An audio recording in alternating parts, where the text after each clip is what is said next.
None of this is advice. This is not financial advice, let me tell you. We have someone on here who broke into their bank account using AI. Joseph, let's talk about this. How do you feel about an AI cat? Would you get an AI cat? You can't replace the real thing, you know? There we go. So let's get into it. Yes. You did something which I'm sure probably make quite a few people nervous. I used AI to break into my bank account. One of my bank accounts has voice verification. So I have to, when I phone up the bank, I say my voice is my password. I managed to create an AI to do that, and then it successfully got into the account. Why don't we watch the video of this happening and then we can like break down. Welcome to Lloyds Bank. So we can get you to the right place. In your own words, please say the reason for your call. Check my balance. Okay. Please say or key in your date of birth. Please say, my voice is my password. My voice is my password. Thank you.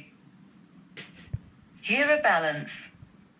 Using your keypad, please select one of the following 2 accounts. Insane. Thank you. Easy. On the left-hand side of that video is my laptop. And all that is doing, as you say, is playing audio files I've already generated. You know, I've gone into the AI system.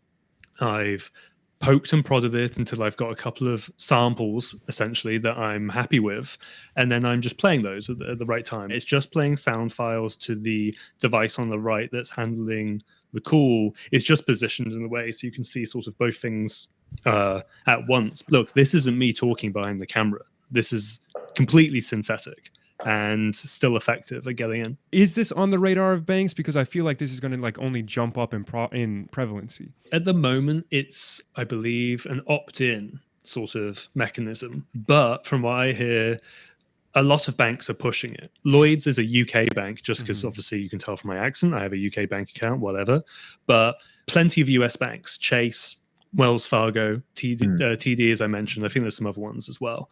They all offer this. You can opt in, but it's certainly becoming more prevalent. And the argument from the banks is that is, first of all, much more convenient. You know, you don't have to have a PIN number or a password or something like that. The other one is that, and this is what Lloyds told me just to get their statement through, is that this significantly reduced fraud, according to them, because there's nothing to phish. There's nothing for a hacker to send you an email, to send you a text message, or even, you know, a piece of snail mail. If you have the voice ID stuff, well, there's nothing to phish. At least that was the calculation before anybody can now make an AI voice. What is the tech behind this, right? Like you have to read some script out. This experiment specifically, I settled on a company called 11 Labs. We've covered them a fair bit because 4chan is turning to this company because it's so easy to use.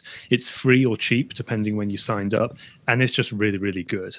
But there's lots of other companies. And as you said, I tried a bunch, settled on 11 Labs. And all I had to do was record 5 minutes of high quality audio.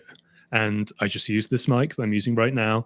I think I read out the European data protection law just because it's very clean and very easy to read and lots of different words, but also it's pretty funny, obviously, to be recording data protection with your voice thing. That was literally it. 11 Labs generated the voice instantaneously. You put the audio in, you have a synthetic voice. It was insane, really. Are you, Beatmaster asking, are you a huge fan of the movie Sneakers, or is the My Voice is My Password something that the bank chose? It is something that the bank chose. I think the phrase in Sneakers that my voice is my passport or something? Obviously very, very similar. A lot of people pointed that out before and after the piece. But hold on. Okay, yeah. Correct me if I'm wrong, but isn't the entire plot of the film them basically a bunch of people stealing somebody's information by getting him to say my voice is my password and then splicing the audio together?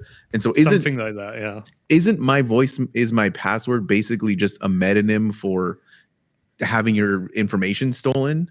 Yeah. This seems like a really bad choice. I don't know whether, the technician in Lloyd's Bank or whoever made this system, I don't know if they were a sneakers fan or not, or maybe they just picked it because this is what ordinary consumers could understand. But there is obviously a supreme irony in that now, yeah, your voice can be stolen with exactly or pretty much this phrase. When we were just talking about generating the audio and recording 5 minutes, of course, the key thing about any of these companies, or a lot of them, and especially 11 Labs, you don't have to just speak into the microphone. You can upload audio files of yourself, obviously, but what's to say you don't upload audio files of other people? Both of you now have hours upon hours of your voice on this very Twitch stream. You go into the archives or whatever, and I have the same, or a podcaster, a YouTuber, a politician, whoever, could be impacted. Yeah, man, Joe Rogan is never his bank account is game over, screwed. So chat, I want to get into this, right? We wanted to see how easy this would be to actually do. Last night, went online, read like less than 5 minutes. I read about a minute and a half of just the latest article that was on Vice News. Here we go. We're doing it. We're doing it live. So, chat, what should we type in here just to show you guys how this? Read the Bible. Should we do that? And it goes through. Okay, here we go. So we do not lose heart. Though our outer self is wasting away, our inner self is being renewed day by day. For this light momentary affliction is preparing for us an eternal weight of glory beyond all comparison, as we look not to the things that are seen, but to the things that are unseen. For the things that are seen are transient, but the things that are unseen are eternal. Amen. Pretty good. We're talking about the AI, or talking about the bank side of this, but you mentioned this too. 4chan, right? Like there are a lot of trolls who are using this for some very bad things. And I think that's sort of the other like dark side of AI, right? When 11 Labs launched its beta, what was it, a month ago at this point, at least a few weeks, and 4chan took it and they started making, celebrity doppelgangers. I think there was a Joe Rogan one in there, actually. They did Emma Watson, they did some other people, and they made them say every homophobic, transphobic, racist thing under the sun you can imagine, as you would expect. They made Emma Watson read sections of Mein Kampf. So that was one of the examples. Then after that, members of 4chan started to target specific voice actors. What they wanted to do was dox and harass. They used software to read out the addresses of these actors, the home addresses,